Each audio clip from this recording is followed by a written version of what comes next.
Жасөспірім балаңыз жалқау болса, мына әрекеттерді жасаңыз. Бала жалқау болса, оған тек ата-ана айыпты. Жасөспірім шақта бойын жалқаулық, еңсесін енжарлық басу екінің бірінде кездесетін жағдай. Тіпті кішкентайында тіл алғыш, елгезек болған балалардың өзі өсе келе өзгеріп кетіп жатады. Айтқаныңмен келісе салмайды, істемеу үшін мың сылтау табады. Ұмытып кетіппін деп құтылғысы келеді. Немесе қазір-ақ өзім жасаймын деп сілеңді қатырады. Ал ата-ана қайтеді?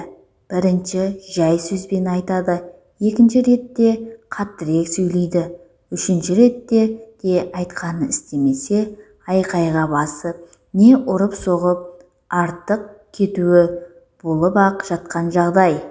Бүгінгі күнгі көп мамандар жалқаулық деген нәрсе жоқ. Адамның бір нәрсені істегісі келмеуі, басқа бір себептердің салдары дейтін тұжырым айтады. Оқыған, естіген боларсыз. Сондықтан біз де өтпелі кезеңдегі жас өкпенің мұндай қылықтарына, жалқаулыққа жоба салмай, мәселенің мән-жайын тереңнен іздеп көрейікші. Негізгі себепті тапқанда әр жағынан шешімі де табыла береді. Мотивацияның болмауы. Жасөспірімнің ештеңеге ықыласы болмауының бірінші себебі мотивацияның жоқтығы. Нақты бір мақсат, не көздеген пайда, қызығушылығы болмаған кезде оның маған еш керегі жоқ деп ойлап тұрса, жасөспірім тұрмақ есті ересек адамның өзі шаруасын кейінге қалдыра береді емес пе? Бұл себеп пен салдарды болдырмаудың амалы балаға мотивация беріп отыру.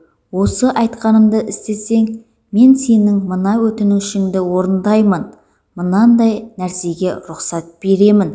Немесе күнделікті осылай жасап жүрсең, болашақта мына жағынан пайдасы тиеді дегендей ұсыныстармен келісімді сөзге шақырыңыз.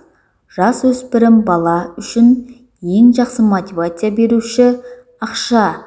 Қалай болғанда да оған қалта қаражатын беретініңіз, онда-мұнда қыдыруға, серуендеуге жіберетініңіз, ең ақыры тәтті мен тәттілерді сатып әперетініңіз анық қой.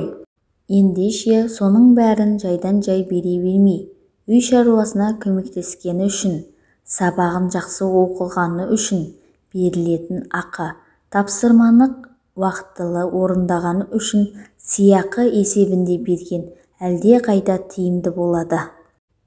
Өзіне сенімсіздік. Көбіне жасөспірімнің бір іске қолымнан келмеуі, қате істеп қоямын дегендей сенімсіздік, қорқыныштың салдарынан қолы бармай жатады. Ал әрбір жіберген қатесі дұрыс емес жағынан ісі үшін ата-анасынан ұрыс еститін болса, одан да мүлде ештеңе істемей ұрыс есту жолын таңдайды. Өйткені оның бойында тәуекелге бел буы, жасап көру, дұрыс болмаса қайсарлық танытып, қайта басынан бастап жасап көру сынды жағдайлар әлі қалыптаспаған. Жалқаулықтың бұл себебіне көп жағдайда ата-аналар кінәлі. Шешімінде өздерінің қолында. Баланың бетіне қақпай, қатесі үшін ұрса жөнелмей, оны жөндеуге болатынын айтып, қайта басынан бастап көруді үйретсе, баланың өзіне деген сенімділігін жоймаса, мұндай жалқаулықта болмас еді. Әлі де кеш емес. Балаға сенің қолыңнан келеді, мен көмектесемін, дұрыс болмаса ештеңе етпейді. Келесіде бұдан да жақсы жасайсың, қайта істеп көр дегендей сөздермен сенімділік білдіріп, бойына қанат бітіріп, ақыл кеңесіңізбен бөлісіңіз. Жоспарлай алмау. Уақыт пен шаруаларды жоспарлай алмау маңызды істерге басымдылық бермеу жасөспірімнің жалқаулыққа бой алдыруының тағы бір себебі. Сәлден кейін жасаймын деп көп уақытын құр босқа жоғалтып алуы. Үлгермеу, жеңіл-желпі істерді алдымен жасап, соларға көп уақыт жұмсап, маңызды істердің қалып қоюы осыдан шығады. Ата-ана ретінде балаға жоспарлауды, жоспармен жүрудің, уақытты тиімді қолданудың үлгісін көрсетіңіз. Қалай болса солай жоспарлаған көрі жоспарлы түрде жалғасқан іс әлде қайда нәтижелі екенін іспен дәлелдеңіз, сөзбен де түсіндіріңіз. Өзіңіздің де, оның да шаруаларын бірге жоспарлаңыздар. Бір айлық, апталық, бір күндік жоспарлар құруды, маңызды шаруаларға басымдық беруді, іс кестесін түзуді, уақыт межесін қоюды үйретіңіз.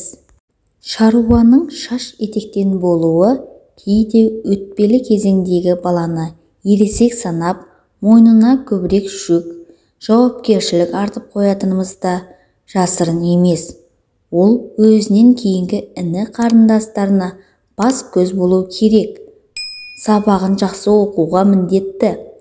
Қосымша тіл үйрену, үйірме, спорт, секциялары сынды жүктемелерді де қосамыз. Үй шаруасына көмектесетіні тағы бар. Барып кел шауып келмен миын аштатынымыз да рас. Осындай тапсырмалар мен жұмсаулар тым көбейіп кетсе, жалқау болу, былай тұрсын жеткіншектің физикалық күшті де, жүйкесі де сыр беру әбден мүмкін.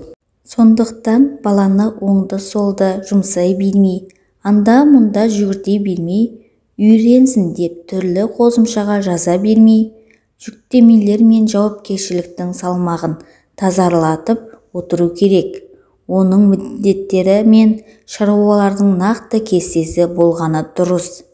Сабақ, қосымшалар мен үйірмелер, үй тапсырмасын орындау, ата-анасына көмектесуден бөлек тынығу, ойын жинақтау үшін күнделікті бос уақытының болуын да міндетті түрде қарастырыңыз. Байқап қарасақ, баланың жұмысқа, сабақ оқуға ықыласының болуына көп жағдайда ата-аналардың өздері себепкер екен. Ендеше жалқаусың, өзгеріп баратсың, неге істемедің, неге айтқаныңды қайталата бересің деп дұрыс қоя беруге асықпайық.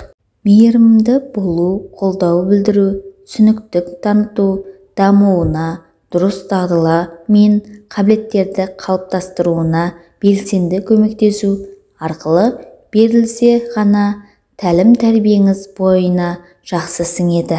Достар, сіздерге менің пайдалы кеңестерім ұнаған болса, менің каналыма тіркеліп, лайк басып, өз ойларыңызды жазыңыздар. Сіздермен бірге болған пайдалы кеңестер бір арнасы.